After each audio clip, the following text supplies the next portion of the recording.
Bonsoir et bienvenue à ce nouveau numéro de l'émission Regard sur la Fondation Famille Guetler.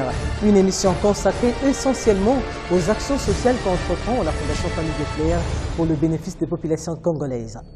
En effet, son cofondateur Dan Guetler, conseiller du groupe Clairette, met à la disposition de cette fondation chaque année une enveloppe de 5 millions de dollars américains pour les actions sociales. Et cela dans tous les domaines et dans toutes les provinces. À Lubumbashi, au Katanga, comme d'ailleurs dans d'autres parties du pays, beaucoup parmi nos compatriotes qui avaient perdu l'espoir de retrouver le sourire à la normale ne tarissent pas de remerciements et de reconnaissance à la Fondation Famille Guetler grâce à l'opération de réparation de bec de lièvre dénommée Opération Smile, qui veut dire en français sourire.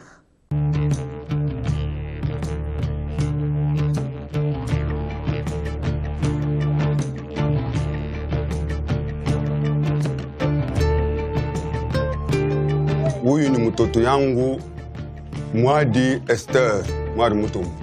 Jina langu ni Shadraki. Ni Mark Kasongowatwa, bebe Williams Matombo. Jina yangu Kalala Musangu Atanazi. Operation Smile is a global organization. We send teams of medical volunteers to cities around the globe to give free surgeries, free care to patients with cleft lips, cleft palates. My name's Natasha. I'm a student on Operation Smile. Cleft lips and palates are a birth deformity, which are really easy to fix. I think it costs just a few dollars to really do this, and it changes their lives completely. Operation Smile is an amazing organization. Just working here with this team, it's incredible to see 50 to 60 people from around the world come together over this one amazing goal.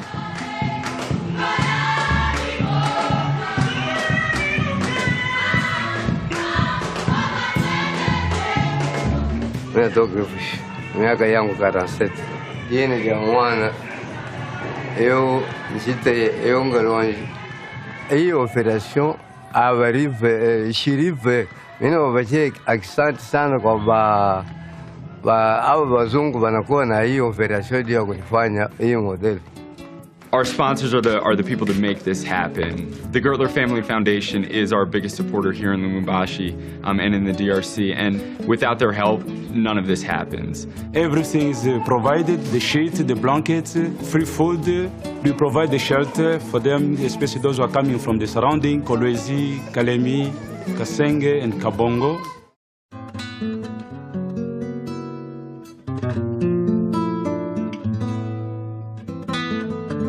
Vile inatafuta kufanyika viko tu bien, vile wanatafuta kunitengeneza na mimi ni furaha, ni kwa bien.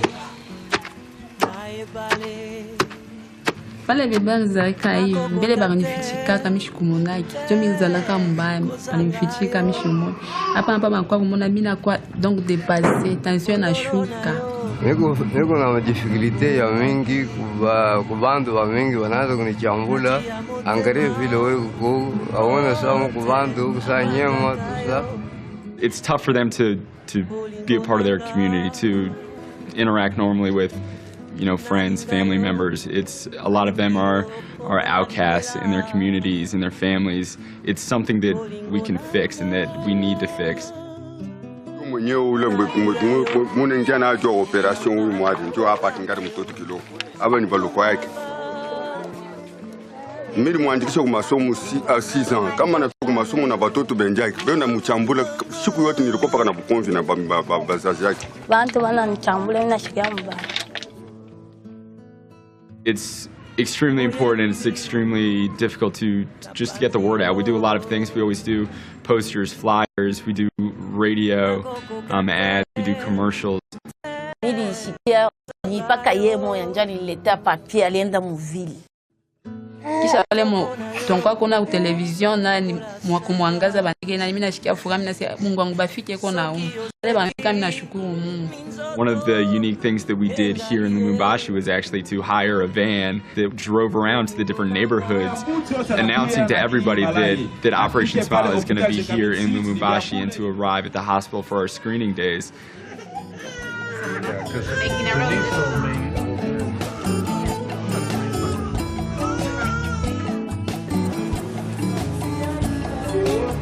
You see the little babies, and it's amazing to see their transformation, but it's also amazing to see the older generation who's lived with that deformity for years and years and years, and how in 45 minutes we can have this operation and change their life forever. They're finally given the opportunity to be the person that they should be able to be. Niko heureuse sana. Nasikia furaha, mimi na emotion, moi sana nirie, sana nicheke. Reconnaissance sana zaidi hata Mungu yeye mwenyewe anaona. We are there to bring at least a new smile on the face. What we're doing here is we're giving hope, we're giving future, and we're giving a life.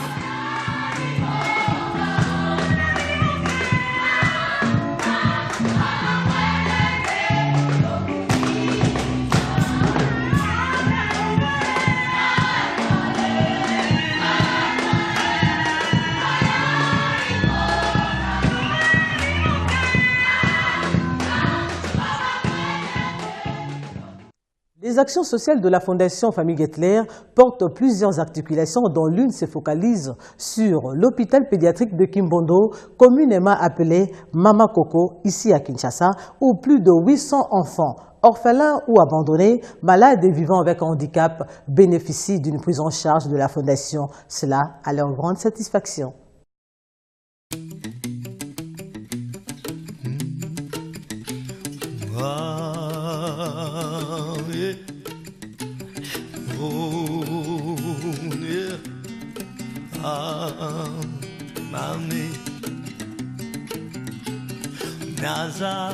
Nous sommes ici à Mongafula, Kimbondo.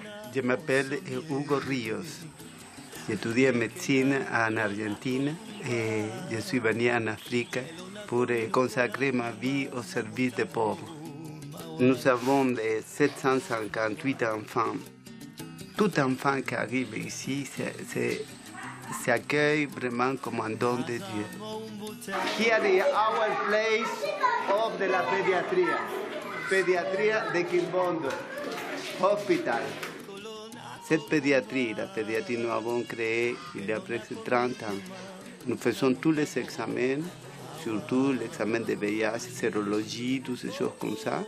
Nous travaillons aussi avec l'université de Kinshasa, qui viennent les médecins, les spécialistes pour faire un bon traitement pour la population. Je suis très content que les enfants sont en bonne santé. Nourrir tous ces enfants, c'est vraiment très difficile. Pour nous, c'est très important, la nourriture et les médicaments. C'est pour ça que je remercie profondément la Fondation Gettler pour ce geste d'amour. Ça, c'est le sac de sang que nous a donné la Fondation Gettler. Et aussi, nous avons les médicaments que la Fondation nous donne.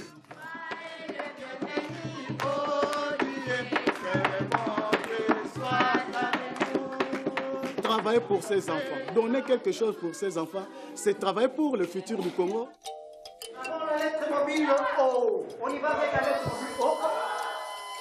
Mon nom c'est Mangoïssa, je suis professeur, enseignant spécial en surdité d'abord, et puis retardé mentaux. Nous avons 25 enseignants, de la maternelle jusqu'au secondaire et professionnel. Nous avons 400 élèves. Ce sont des orphelins, ce sont des enfants abandonnés. Nous devons les récupérer et réinsérer pour qu'ils deviennent un jour quelque chose, qu'ils savent faire quelque chose dans la vie. C'est ça notre cheval de bataille, de redonner espoir pour qu'un jour, peut-être un de ces enfants soit un grand cadre de ce pays. La Fondation nous donne le matériel, tout le matériel didactique. Nous comptons beaucoup sur la Fondation pour le bien de ces enfants. La Fondation Gettler essaie de passer, visiter là où nous avons posé les premiers actes pour voir qu'est-ce qui manque, qu'est-ce qu'il faut faire, ainsi de suite. Nous allons continuer à vous soutenir. Dès que vous avez des difficultés, vous nous faites signe. Avec ça, vraiment, c'est un soulagement pour nous tous et un bien pour les enfants. On ne peut pas abandonner un enfant. À M. Gettler, à la Fondation, merci beaucoup. Et Que Dieu vous bénisse. Parce que tous ensemble, nous contribuons à la vie. Dieu nous a donné deux mains. Un pour nous aider à nous-mêmes et l'autre pour aider à l'autre.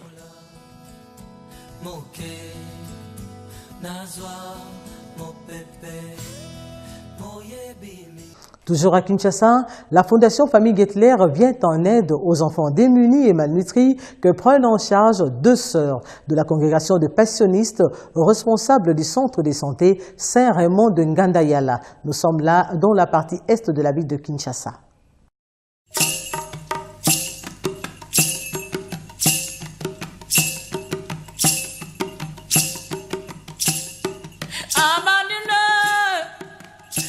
Moi, je suis Sœur Micheline Mwanakunda.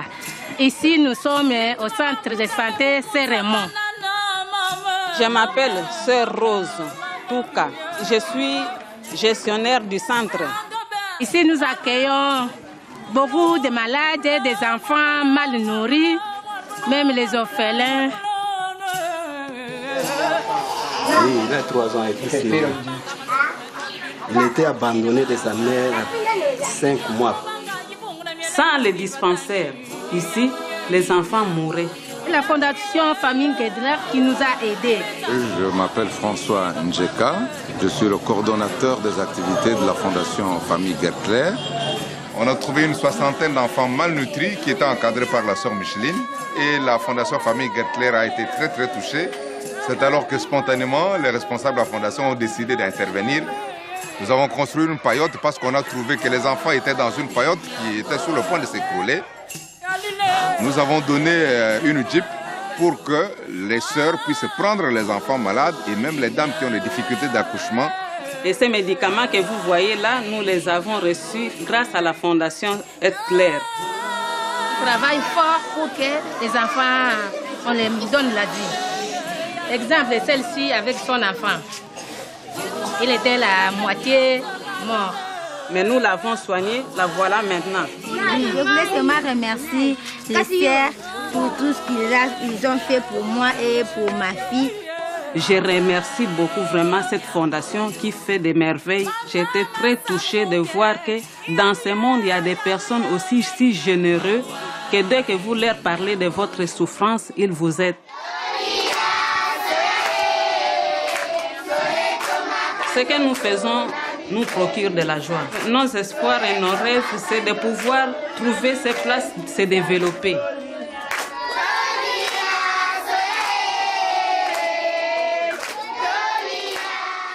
Bon, j'ai commencé avec la nutrition en 2007. D'abord, j'étais à Bibois avec les enfants de la rue. Quand je suis arrivée ici, je me promenais dans les quartiers, je voyais les enfants, les mamans qui pleuraient. Quand je regarde les enfants mal nourris, après j'ai pensé, il y a beaucoup d'enfants qui meurent comme ça, pourquoi? Je vais commencer à travailler aussi pour cela. Après, je me suis commencé à me promener, j'ai donné des conseils aux mamans, j'avais le moringa.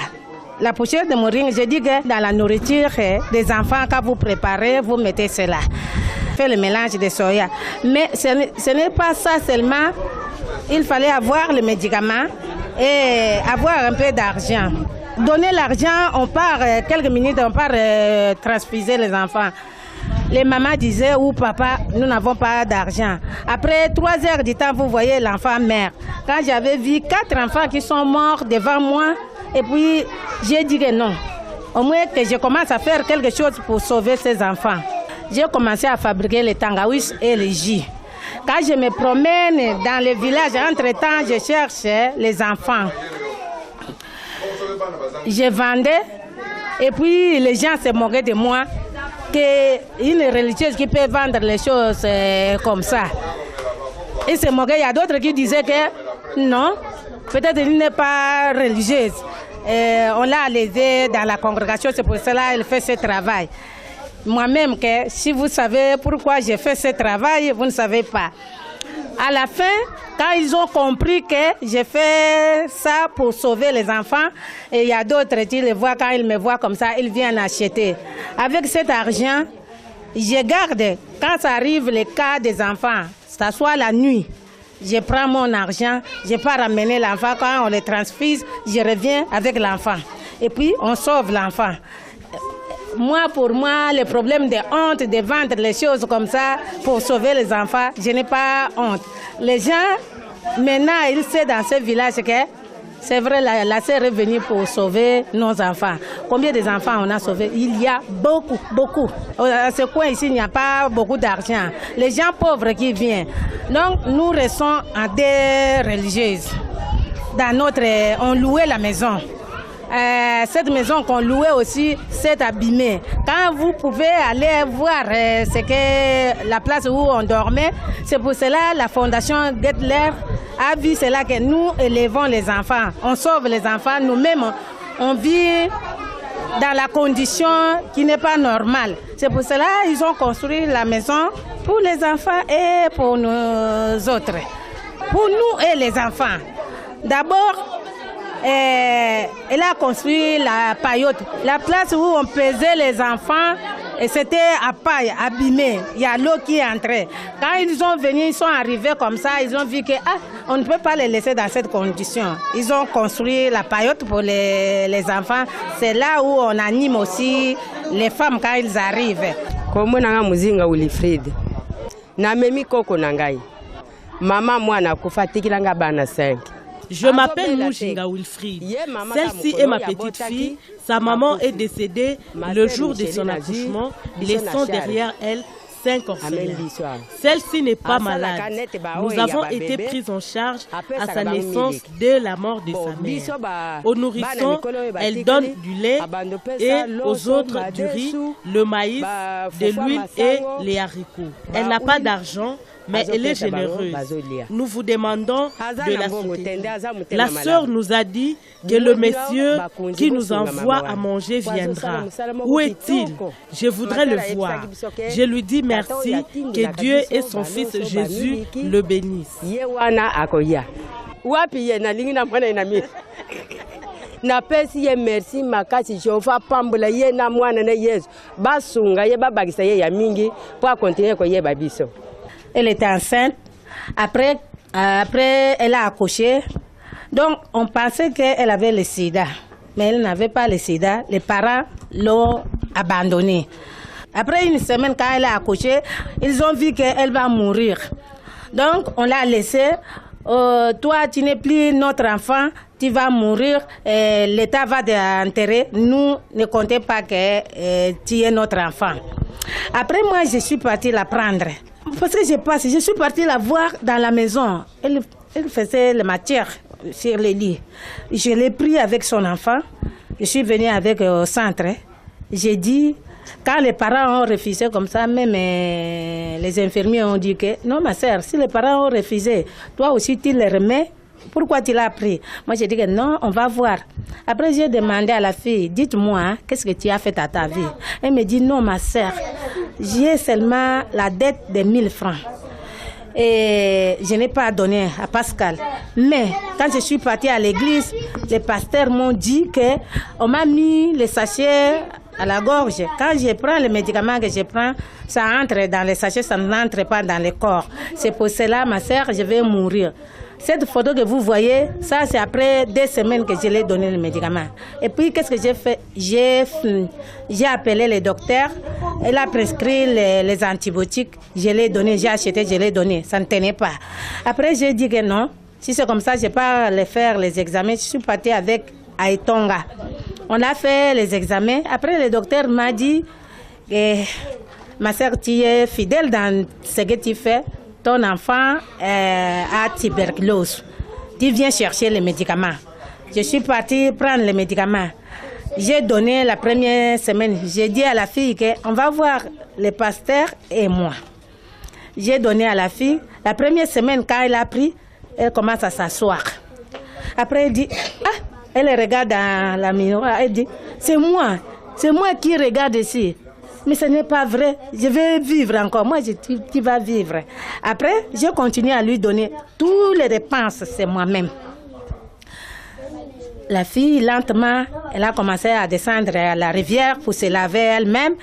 Maintenant, la fille est devenue bien. Elle a trouvé son fiancé aussi. Donc, On l'a sauvée.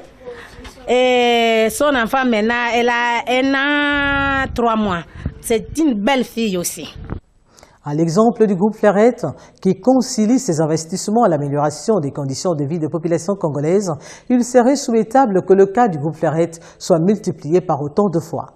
Mesdames, Mesdemoiselles et Messieurs, merci de la confiance que vous avez accordée à cette émission. Nous vous recommandons la même confiance au prochain numéro. Merci encore une fois et au revoir.